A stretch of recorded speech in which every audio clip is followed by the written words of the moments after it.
We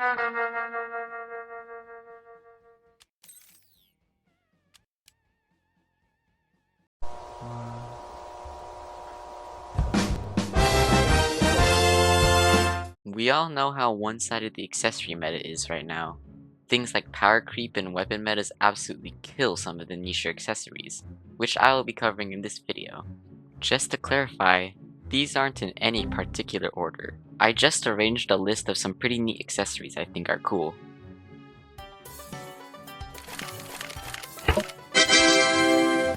The Cloud Glove is bought by William in Cloud City. The glove gives you 25 less ranged weapon range, for the reward of very slight knockback on your weapons. Yes, this kinda sucks, but this accessory comes in clutch when you're running from enemies. You see, if your ranged weapon attack speed is fast enough, you can't be hit by enemies unless you stand still. And why would you stand still in this game anyway? This is usually helpful in early game. Ranged classes early game are really fragile. With this accessory, you don't even have to dodge, just run an M1.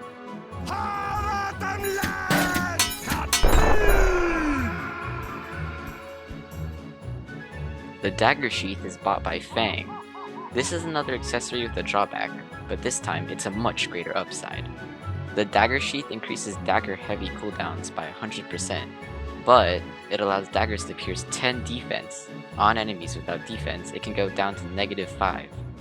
On most enemies, this is upwards of a 25% damage increase. As for longer heavy cooldowns, this actually helps you focus more. Without needing to remember to press R every 3 seconds, you can actually focus on parrying, dodging, and healing. The gel shield is a shield accessory bought by Gerald. This is a very early game accessory, as it's bought from the first shopkeeper and requires little resources to craft. But for its price, it has a really good ability. Parrying any enemy douses them in slime for around 6 seconds. The slime status effect decreases damage dealt to you by 15 whole %, and it comes with another perk. When paired with the elite guard, blocking any attack during the technique spawns slime puddles, similar to the slime hammer ones, and tick damage to every enemy in it. Overall, this is a really good first accessory. But wait, isn't this just a worse elite shield? The magic token is bought from Toolmark. This accessory is special, as it has a very niche use case. Using mana of any kind gives you stacks of mana arrows. Gaining 10 stacks allows you to shoot a burst of strong mana arrows. In order to be able to use the magic arrows, you have to use techniques, which aren't that reliable as they have long cooldowns and only give 1 stack at a time. I like to think about this accessory another way. Mixed classes. Using a mage weapon and a bow during a fight could be a possible use case for this accessory. Using a mainly mage build to do DPS and occasionally switching to bow to fire bursts of damage is a pretty cool idea. It's not very practical, but it's cool. The emerald pendant is bought by Archer. This accessory increases bow charge rate depending on how much agility you have. As you can see, this is pretty broken. With a combination of items, you can pretty much become a fighter jet and start bullying prairie thieves. I honestly just put this here because of that. I have nothing else to say. The Sacred Stone is bought from the Duke of Rocks. The stone allows you to enter an empowered state for the Rock Wando fighting style. The fighting style changes depending on what your highest stat is.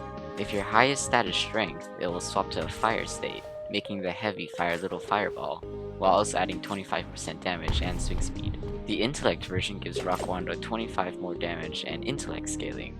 On top of that, your heavy becomes a counter, spawning a bubble.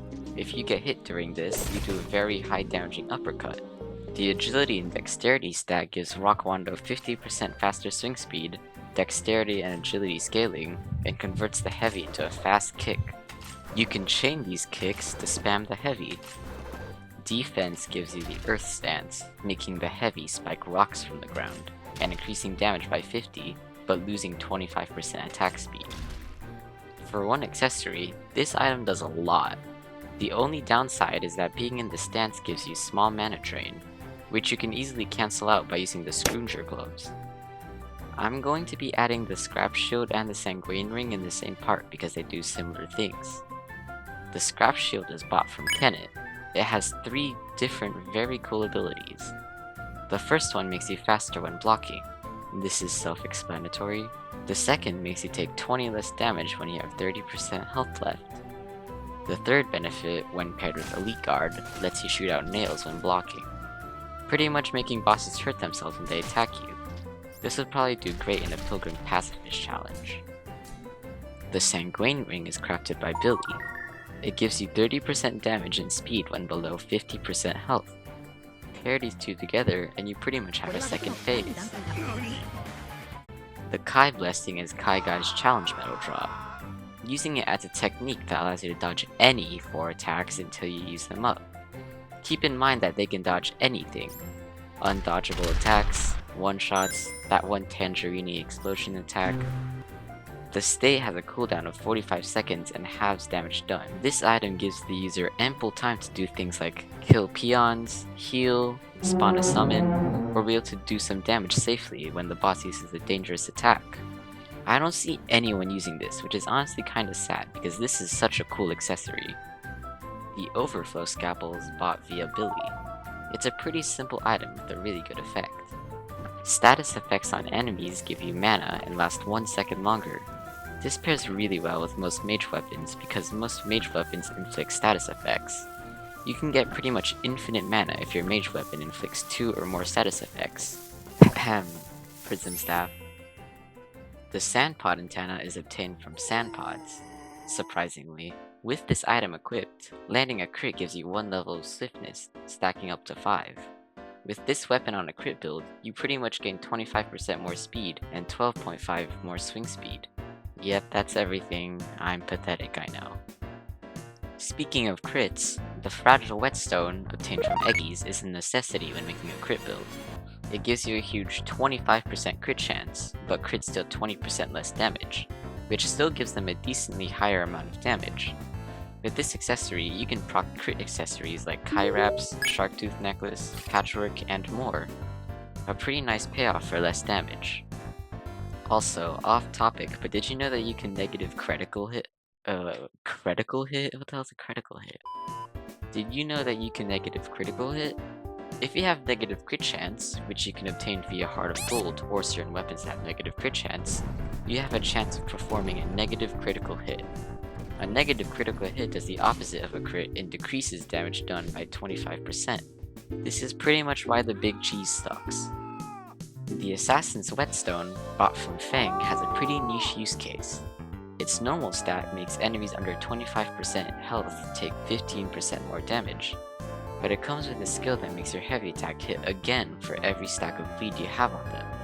With the right setup, this becomes crazy. Though it's pretty hard to execute. You first need to stack a lot of bleed onto the enemy, then use the ability, and in the short windows activated, land a crit, which is not easy to do on daggers, but the payoff is wonderful. The eggshells obtained from eggies. It reduces damage taken by a flat 20% above 75% max health. Crazy, right? But for whatever reason, they allowed this to stack with Idol of Solitude. Pairing this with an unharmed energy and a blood chalice, and you pretty much become empowered and stay at max health for the entire fight. Great synergy.